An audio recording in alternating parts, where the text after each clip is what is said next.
Welcome to Concrete Block, the podcast where we dive into the latest news and current events shaping our world. We've got a packed show for you, with stories from around the globe that you won't want to miss. First up, let's take a look at some of the top headlines. In international news, a former U.S. Air Force counterintelligence specialist, Monica Witt, is wanted by the FBI on espionage charges related to her defection to Iran in 2013.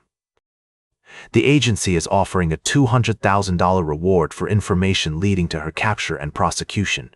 Meanwhile, in the UK, Prime Minister Keir Starmer is facing growing pressure to resign after his party's poor performance in recent local and regional elections. Starmer has vowed to fight on, despite being widely unpopular and facing questions over his judgment. In other news, the FBI is investigating a series of mysterious trades that may have been made with insider information, sparking concerns about market manipulation. And in the world of entertainment, Bulgaria has taken top honors at the 70th Eurovision Song Contest with their song Bangaranga.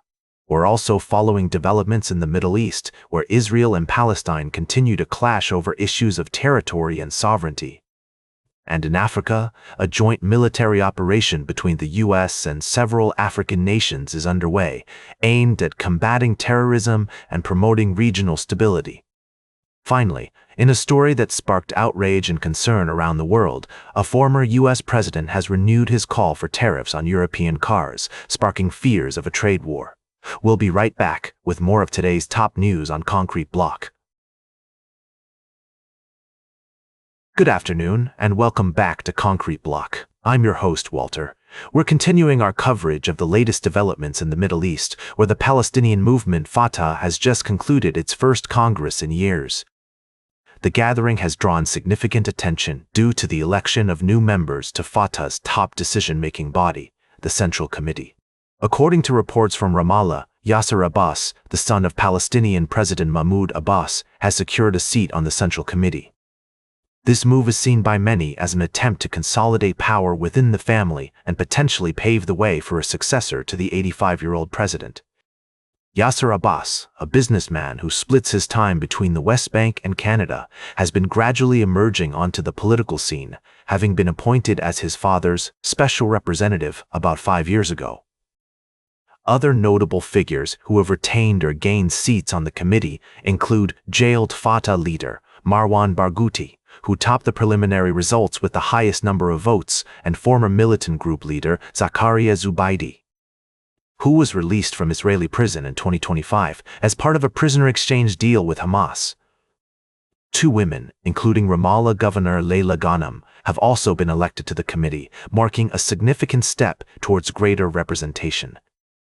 The Congress, which drew over 2,500 voters across multiple locations, including Ramallah, Gaza, Cairo, and Beirut, saw a turnout of nearly 95%. The event has been closely watched by international observers, who are keenly aware of the need for reforms within Fatah and the broader Palestinian Authority. President Abbas has vowed to pursue these reforms and hold long-delayed presidential and parliamentary elections, a pledge that comes amidst mounting pressure from the international community. It's worth noting that Fatah's dominance within the Palestine Liberation Organization has been challenged in recent years by internal divisions and growing public frustration over the stagnation of the Israeli-Palestinian peace process.